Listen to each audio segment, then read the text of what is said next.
आपल्याला मला काही विषयांच्या बाबतीमध्ये माहिती द्यायची होती। तुळजापूर शहरामध्ये ड्रग्सच्या बाबतीतल्या तक्रारी ज्या आहेत त्या खास करून महिलांकडून खूप मोठ्या प्रमाणामध्ये आल्या होत्या।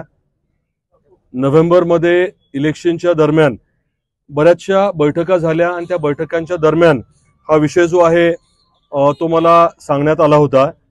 मी तेव्हा देखील आणि इलेक्शनच्या नंतर देखील विनंती केली होती की मला काही ठराविक माहिती देता आली, काही पुरावे देता आले तर मग या विषयामध्ये आपल्याला कारवाई करायला अजून सोपं जाईल। पोलीस यंत्रणेला देखील या बाबतीमध्ये आपण अवगत केलं होतं, त्यांना बजावून सांगितलं होतं। पहिली माहिती उपलब्ध झाली मला ती 28 डिसेंबरला। 28 डिसेंबरला माहिती उपलब्ध झाल्यानंतर तातडीने आपले जे जिल्हा अधीक्षक आहेत त्यांना ती माहिती मी फॉरवर्ड केली, त्यांच्याशी मी बोललो, नंतर भेटलोही आणि त्या अनुषंगाने मग त्यांचा तपास जो आहे तो सुरू झाला होता।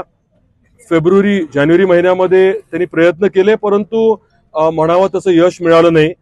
फेब्रुवारीमध्ये 2 फेब्रुवारीला परत काही माहिती उपलब्ध झाली होती, तेव्हा प्लेन क्लोज मध्ये साध्या वेशामध्ये काही पोलीस पाठवले होते। त्या दिवशी देखील दुर्दैवाने यश काही मिळालं नाही त्यांना।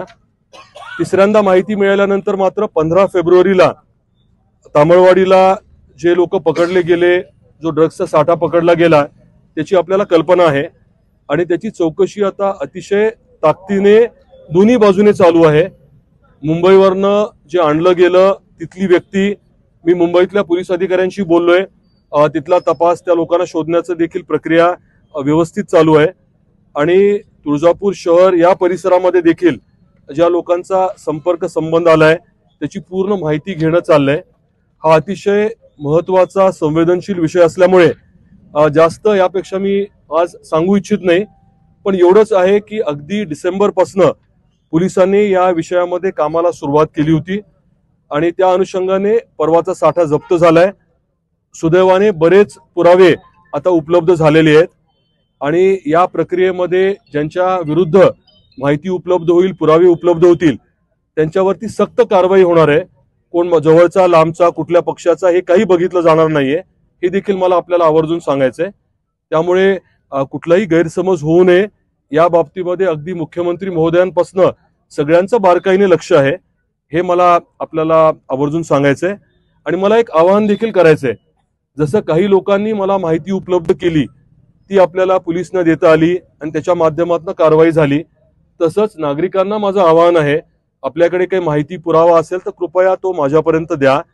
तुमचं नाव, आधीच्यांचे कोणाचं नाव मी कोणाला पुढे सांगितलं नाहीये, तुमचं नाव पुढे कुठे जाणार नाही, परंतु आपण मला माहिती दिली तर मग कारवाई करायला अजून सोपं जाणार आहे आणि आपण देखील आता सतर्क राहावं लागणार आहे, कारण आपल्या मुलाबाळांचा, आपल्या पुढच्या पिढीचा विषय कुठे कोणी जर प्राशन करताना वगैरे जर याच्या पुढे सापडलं तर विनंती ही आहे की पोलिसांच्याकडे आपण त्यांना न्यावं आणि योग्य ती कायदेशीर कारवाई करायला लावावी, कारण जोपर्यंत नागरिक या विषयामध्ये पुढाकार घेत नाहीत, हा माझ्या जवळचा लांबचा, मग माझ्यावरती डूक धरेल, काय होईल वगैरे असा आपण विचार केला तर काही होणार नाही। आज जसं आपण एकत्र आलोय तशी मी सर्व बांधवांना विनंती केली आहे की एक दिवसापुरतं नाही तर हा विषय पूर्ण उच्चाटन होईपर्यंत सगळ्यांनी जरा वेळ द्यावा आणि आपण सर्व एकवटलो ना मग काही अडचण येणार नाही।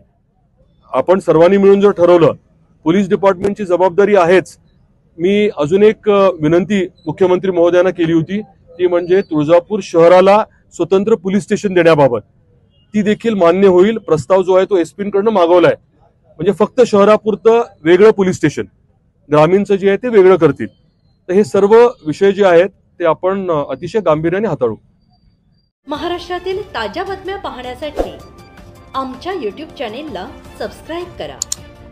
इंस्टाग्राम आणि फेसबुकवर हा व्हिडिओ पाहत असाल तर फॉलो करायला विसरू नका। धन्यवाद।